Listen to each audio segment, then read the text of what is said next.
Hey, my name's John Brown. Talking about a project I did in the mid-'80s.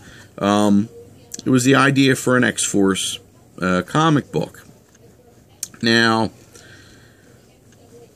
when I put all this stuff together, I had a character that I created. Her name was Domino. Okay? Domino. Now, was Domino drawn really well? Domino looks horrible. I mean, Domino looks real horrible because at the time I couldn't draw women to save my life if I wanted to. Could I draw a guy action figure? Yes, absolutely.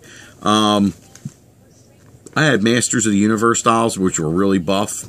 So I basically used He-Man for my big strong guys and drew all the muscles because those guys are pretty heavy duty and anatomically correct sort of, but they had huge upper bodies. So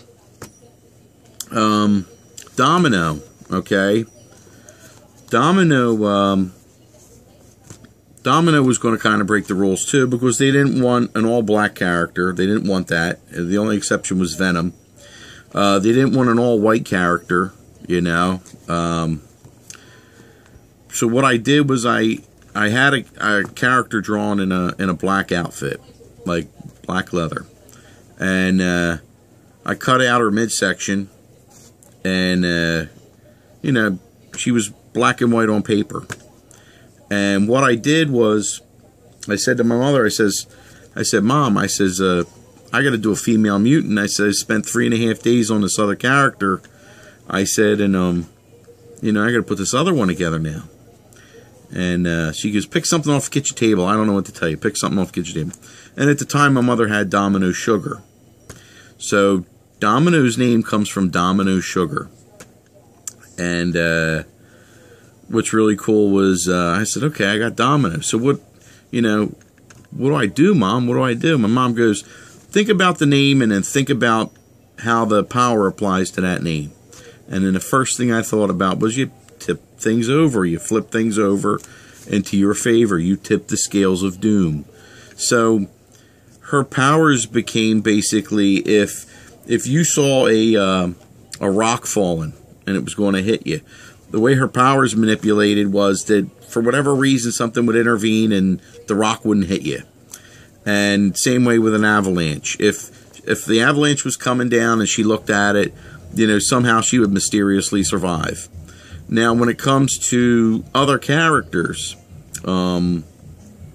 she could be able to touch them and the same thing would happen to them too, that nothing would happen. And if people were in proximity, they may get hurt a little bit, but they wouldn't die, you know, and that was the extent of that. The other thing was that she had to have knowledge that it was coming. So if she was getting shot at, she had no fear because her powers would take over. Now, if she didn't see the attack coming and she got snuck or blindsided, then she could be hit or killed. So that was part of her makeup, you know.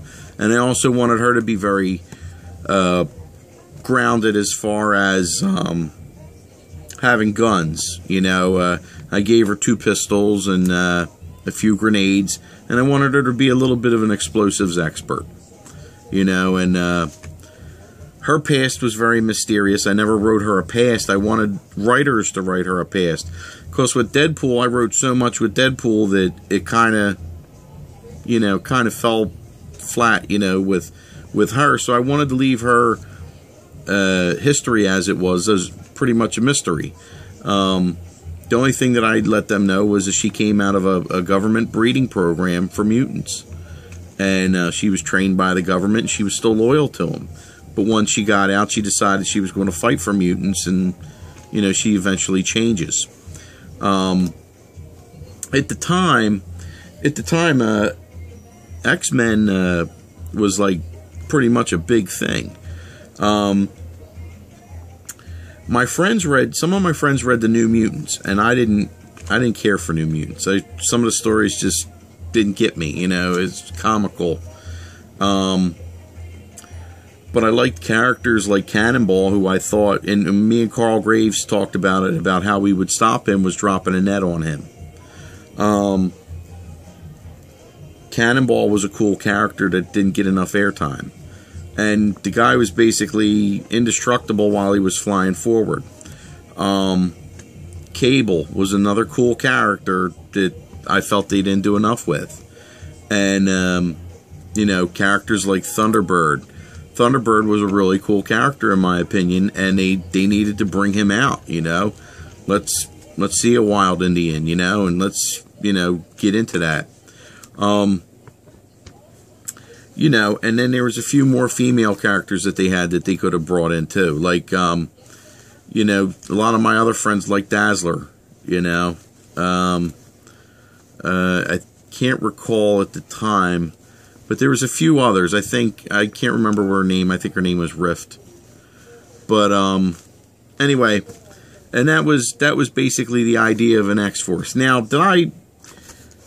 I got poor man copyrights on my characters. I don't have it on the X-Force name, okay?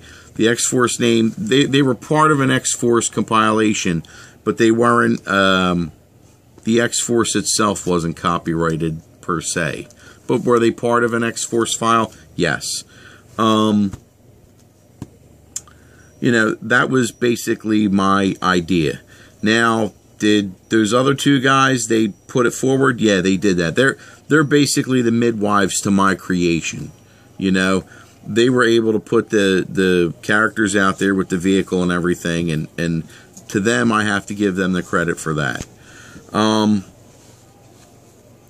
You know, what's cool is that now that I'm older, I have an appreciation for this. Do I have any responsibility for her stories after creating her? No, I wanted the writers to do that. You know, the idea of doing all this was to give them, the writers, the pencilers, the inkers, and all those other people employment and keep them going, because I loved that company. I loved their product, and I didn't want to see the X-Men title vanish. So that was pretty much all I wanted to do for that. But that's how Domino started. Now, if you start your stuff and you're going to create something, my suggestion to you is you do it the right way. You copyright it. You get all your paperwork in line, and you go there with a lawyer, and you say, "Hey guys, you know, what do you think?" And you go from there. Don't send them your stuff and expect them to be nice guys. They're not going to do it. You know. You know, here I am, and what are they going to say?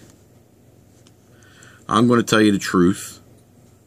Created those guys, and you know, if those other guys, you know, want to come out and say I'm lying, we can always go on a Steve Wilkos show and take a lie detector test, and I'm willing to do it. You know. You know, some people said already in different posts that I've been to, "Oh, you're crazy." Yeah, but the flip side of that is, I'm telling you the truth. So, you be the judge. And this was about Domino. All right, and thank you very much.